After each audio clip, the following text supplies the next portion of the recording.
Welcome to another Makeup and Music. This is kind of one part get ready with me, one part music appreciation. Before we get into things, I'm going to put up the trigger warnings on the screen. As I always say, if this one's not for you, that's totally fine.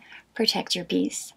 And as I always say, these are done with all the utmost love, respect, and appreciation for these artists. This is just information I've gathered, and I'm summarizing to bring to you.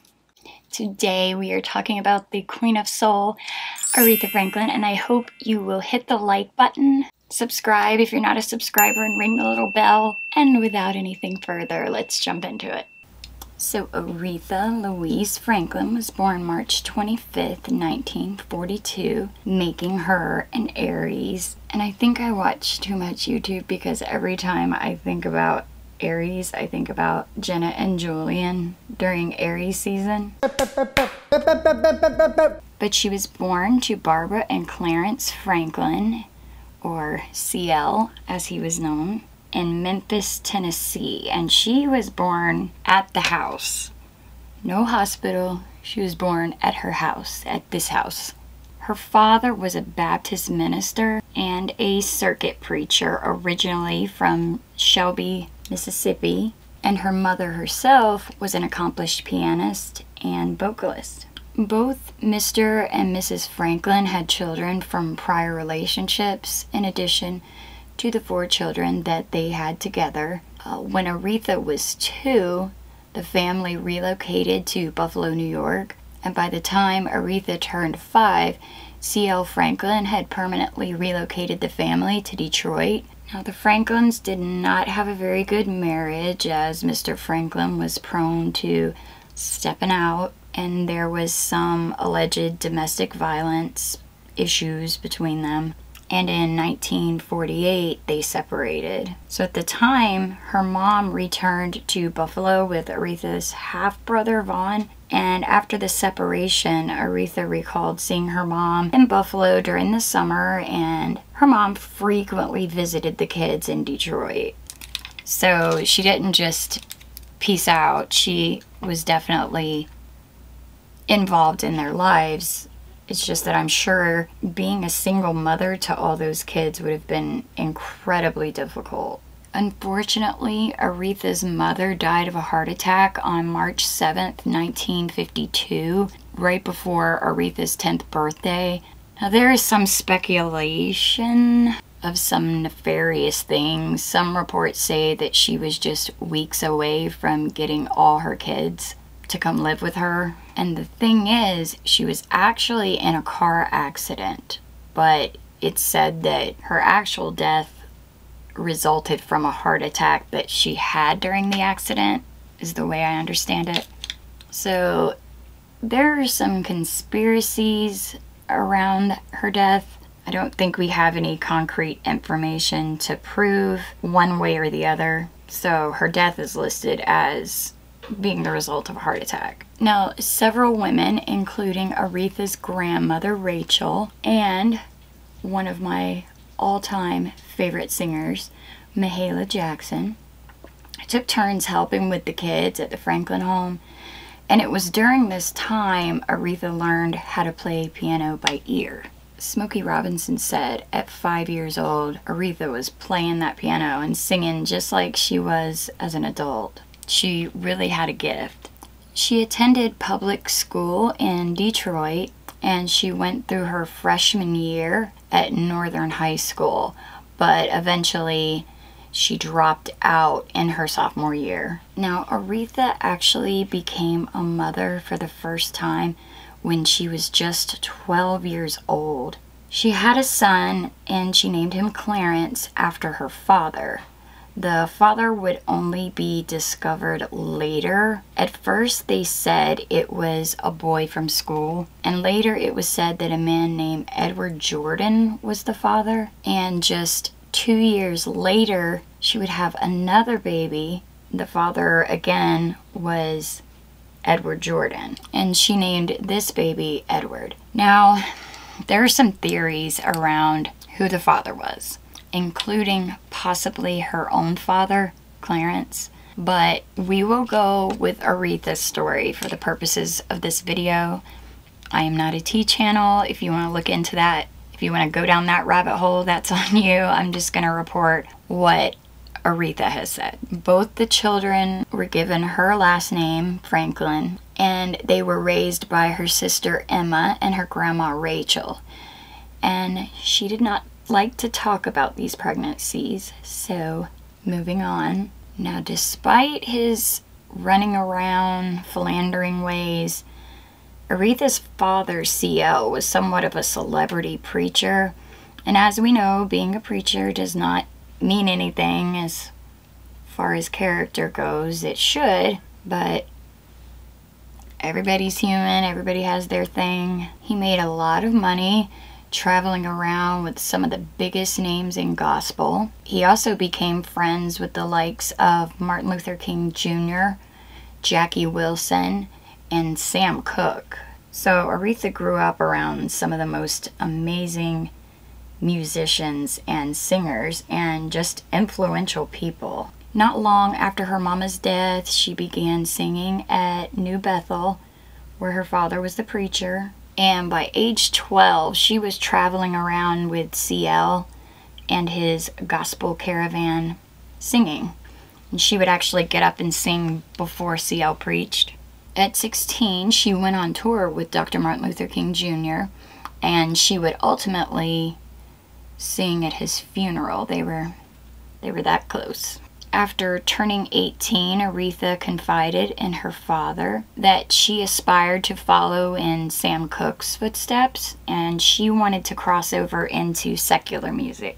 Now, despite objections from the church world, her father was very supportive, and so they moved to New York and CL served as her manager. And CL actually produced a demo that would ultimately get the attention of Columbia Records, and they agreed to sign her in 1960. And at that time, she had met a man named Ted White at a party, and they would get married in 61. Aretha's first single, Today I Sing the Blues, was issued September 1960 and later reached the top 10 of the Hot Rhythm and Blues Sellers chart. And in January of 1961, Columbia issued her first secular album, Aretha with the Ray Bryant Combo. Now, by the end of the year, Aretha was named as New Star Female Vocalist in Downbeat magazine. She was starting to get a lot of attention. In the 60s, during a performance at the Regal Theater in Chicago, WVON radio personality Purvis Spann announced that Aretha should be crowned the Queen of Soul, and he even ceremoniously put a crown on her head. By 1964, she began recording a lot more pop music, and she reached the top 10 on the R&B charts. By the mid-60s, Aretha was making around $100,000 a year. So for that time, it was really, really good. Also around that time, she made some TV appearances on like Hollywood A Go-Go and Shindig. However, she was really struggling with commercial success. Label executive John Hammond later said that he felt like Columbia just did not understand Aretha's like gospel background or what to do with that. He felt like they should have actually leaned into that more. In 1964, Aretha had her third son, Teddy, with her husband. So she's having sales with Columbia, but not hits. And Reverend Franklin wanted hits. So that's when she decided in 67 to sign with Atlantic Records. Producer Jerry Wexler had the idea to take Aretha down to Muscle Shoals, Alabama, where these rednecks were making some of the best blues music you ever heard. Every musician in that session said that when Aretha sat down to that piano and started playing and singing, that they just knew it was going to be something special. However, at this time, her marriage with Ted was reaching a boiling point. He had a temper. He evidently abused her. Sorry if you can hear sirens. And Ted actually got into a physical fight with one of the producers, I believe, or the studio manager, and that was it. They shut it down, and they barely finished the album. They said they kind of just pieced it together as best they could with what they had that she had already done. But out of that session came Aretha's first hit, Never Loved a Man. And it was also the first million-selling album. Things with Ted were getting really, really bad. They were abusive. He was not a good guy. He was very overbearing and jealous, and her friends say that she sunk into a deep depression, which is obviously understandable. And the studio musicians say that when she sat down and recorded the song Call Me, they said they could just hear it in her voice, and she had the entire room just crying. Now, Respect was Otis Redding's song, but Aretha modified it with a supercharged interlude featuring the emphatic spelling out of the song's name. I would sing a little, but I get a copyright strike. Her version was released in April, and it reached #1 on both the R&B charts and the pop chart. Respect became her signature song. So upon Otis Redding hearing Aretha's version of his song, he admiringly said, "That little girl done take my song away from me." Her debut album with Atlantic, I Never Loved a Man the Way That I Love You, became commercially successful, later going gold, and according to National Geographic, this recording would catapult her to fame. She scored 2 additional top 10 singles in 1967 with Baby I Love You and You Make Me Feel Like a Natural Woman. I think I'm gonna add a duochrome. Working with Jerry and Atlantic Records, Aretha had become the most successful pop artist in the country. In 1968, Aretha came out with Lady Soul and Aretha Now, which included some of her most popular hit singles, including Chain of Fools, Ain't No Way, Think, and I Say a Little Prayer for You. They wanted hits, and that's what she was serving at this time. Those are still some of the biggest hits today. Now, Aretha earned 2 Grammys around this time, and she finally dumped that dead weight that was Ted and divorced him in 1969. And in 1969, this is so weird. I don't know why I'm throwing this in here other than that it's just so bizarre. I felt like I had to. She was the subject of a criminal impersonation scheme. Another woman performed at several venues under the name Aretha Franklin. And this is down in Florida, of course. As a Floridian, I can't even defend my people anymore. They're shot straight out. But suspicion was drawn when the fake Aretha was charging like a fraction of what she normally would. So people are like, that's all it costs to get Aretha in your club? So Aretha's lawyers contacted Florida authorities and uncovered a coercive scheme in which singer Vicki Jones had been threatened with violence and constrained into impersonating Aretha Franklin. But as it turns out, this dude named Lavelle Hardy hired Vicki to come to Florida to be Aretha's opening act. So Vicki goes thinking she's gonna meet her idol and that she's gonna get to open for her. And when she gets there, that is not what happened. She finds out Lavelle has been lying to her, and she was actually going to be performing as the actual Aretha. Now, Sis said absolutely not, but Lavelle threatened to kill her if she didn't. In his words, he said he would throw her in the bay. Evidently, this was down near Melbourne, Florida. So the investigation was done, and Vicki was cleared of the charges. She didn't want any part of it in the first place, so it was proven that she was telling the truth. They actually threatened her life if she did not go through with it. And Vicki actually went on to have a fairly successful career of her own, and it wasn't until she had children that she stopped performing. So I'm glad she got to, live her dream too. Now in '69, she married Glenn Turman, and y'all may recognize Glenn. He was a pretty famous actor.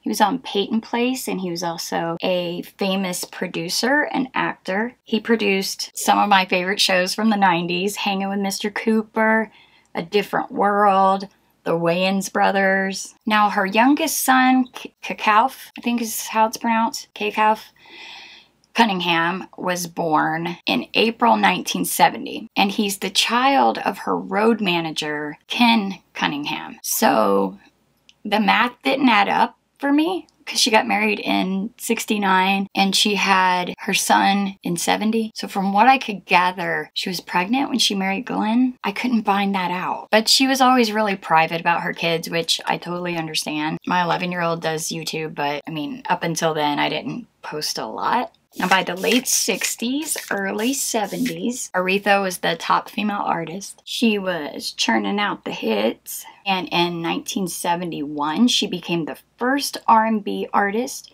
to headline the Fillmore. And she actually released that show as a live album. Well, that was too much.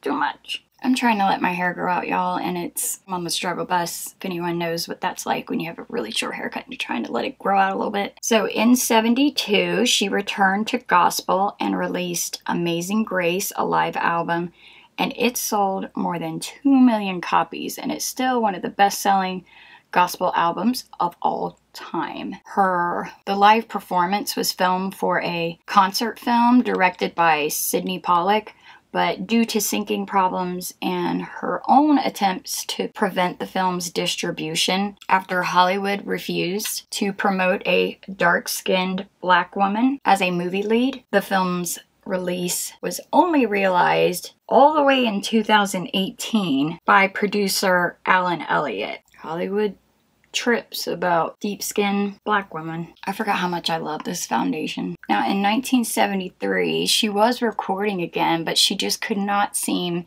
to get the momentum or success she had in the past. Jerry Wexler and her kind of had this magic together, and he had left Atlantic in 1979. Then tragically, on June 10th, 1979, Aretha was performing at the Aladdin Hotel in Las Vegas, and her father, CL, was shot twice at point-blank range in his Detroit home. They said it was an attempted robbery. Now, there are theories floating around again about this because he was a prominent civil rights advocate marching right alongside Martin Luther King Jr. and Jesse Jackson. So there's those theories as well, but it's speculation, of course. Now, CL did not die, but remained in a coma in the hospital for 6 months at Henry Ford in Detroit, and after 6 months he was returned home on 24-hour hospice care as he would remain in a vegetative state. In 1980, after leaving Atlantic Records, Aretha signed with the illustrious Clive Davis at Arista Records. Clive was beguiling and had the golden touch. He was the hit maker. According to Rolling Stone magazine, if anybody could rejuvenate Aretha's career, it would be Clive. Also in 1980, Aretha gave a command performance at London's Royal Albert Hall in front of Queen Elizabeth. She also had an acclaimed guest role as a soul food restaurant proprietor in the 1980 comedy musical The Blues Brothers. Aretha's first Arista album, Aretha, in 1980, featured 3 R&B hits united together: her Grammy-nominated cover of Otis Redding's I Can't Turn You Loose, and the follow-up was 1981's Love All the Hurt Away, and that included her famed duet of the title track with George Benson. It also included her Grammy-winning cover of Sam and Dave's Hold On, I'm Comin'. She achieved a gold record for the first time in 7 years with the 1982 album Jump To It, and the album's title track was her first top 40 single on the pop charts in 6 years. The following year, she released Get It Right, which was produced by Luther Vandross. And it was in 1982 that she decided to move back to Detroit to help take care of her father. Tragically, CL would never regain consciousness again, and he would pass in 1984. A staggering 10,000 people attended his funeral. Now, there is a ton of rumors and bad things around CL, but he did make great contributions to the civil rights movement, and I think it was obvious Aretha loved her father. So regardless, I think it's important to remember that stuff. And considering we don't have proof of anything, I don't think it's really fair to say. So if you guys want, you can look that up, like I said before, and come to your own conclusion, but I ain't one to gossip. There's some fine people in this neighborhood.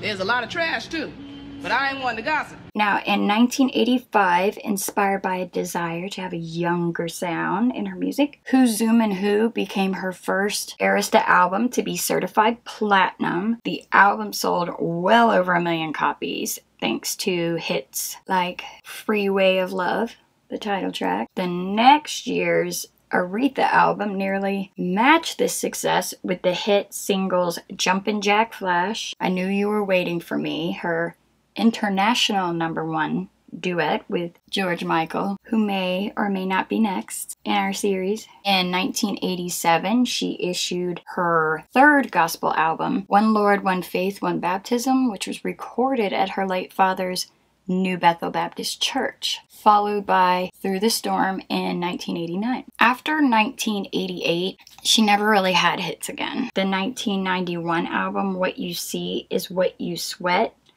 flopped on the charts, but she returned to the charts in 1993 with the dance song A Deeper Love, and returned to the top 40 with the song Willing to Forgive in 1994. That recording reached number 26 on the top 100 and number 5 on the R&B charts. Her final Arista album, So Damn Happy, was released in 2003 and featured the Grammy-winning song Wonderful. In 2004, Aretha announced that after 20 years, she was leaving Arista. Now, between 2007 and 2008, she had many memorable performances. She and her hat performed at Obama's inauguration. I think everyone remembers the hat. I read that it's supposed to be in the Smithsonian. I know she said in an interview with Wendy Williams that she missed the ceremony for the hat to be in the Smithsonian. So I'm not sure if it ever wound up there, but I think it did.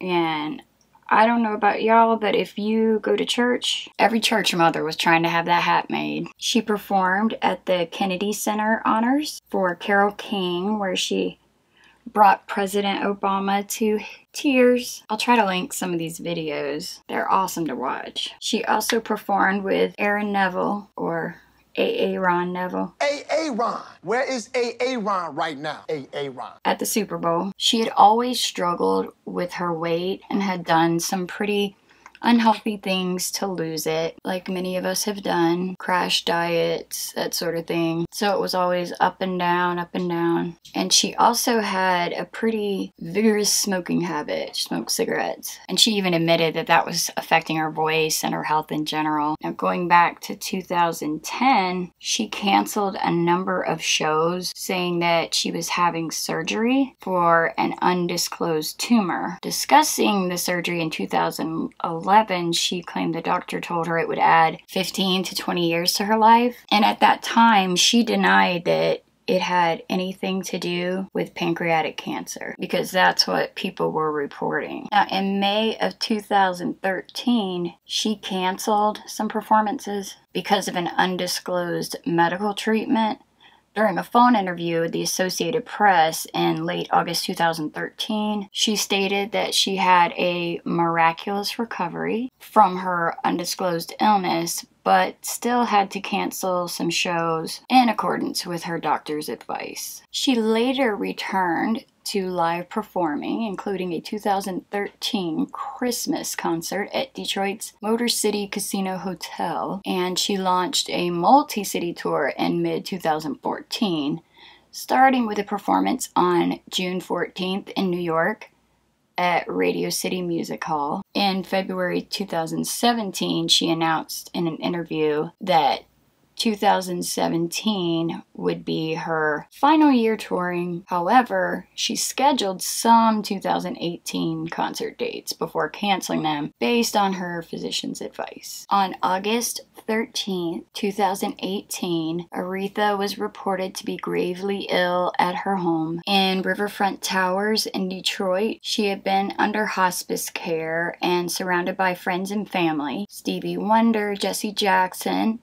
and her former husband Glenn visited her on her deathbed. Aretha passed away at her home on August 16, 2018 at the age of 76. And she did not leave a will. The cause of death was a malignant pancreatic neuroendocrine tumor, which is actually distinct from the most common form of pancreatic cancer. A memorial service was held at the New Bethel Baptist Church on August 19th. Thousands then paid their respects during the public lying in repose at the Charles H. Wright Museum of African American History, and the August 31st homegoing service was held at Greater Grace Temple in Detroit and included multiple tributes by multiple celebrities. And this was the one I believe they showed on TV. Politicians, celebrities, friends, and family members were there, gave tributes. At Aretha's request, she was eulogized by Reverend Jasper Williams Jr. of Salem Baptist Church in Atlanta, as he had also eulogized her father. Following a telecast procession up 7 Mile Road, Aretha was interred at Woodlawn Cemetery in Detroit. Now, Aretha had a philanthropic side as well. She was very involved, as we talked about, in civil rights. She was also involved in women's rights. Unknown to a lot of people, she was involved in indigenous people's rights. I'm going to try this shadow as a highlighter and it may go sideways. We're going to find out. Recently, a biopic, Respect, came out in theaters starring Jennifer Hudson. And Aretha originally, she says this in that Wendy Williams interview also. I'm not a fan of Wendy Williams, but that was a very, very good interview. I have to give her credit. But she originally wanted Halle Berry to play her, but Halle thought because she couldn't sing that someone else should do it, that they would do it more justice than she would. And so Aretha said she wanted someone playing her that was confident in playing her. And so she had even said in that interview that Jennifer would be great for the part. And I really cannot wait to see the movie.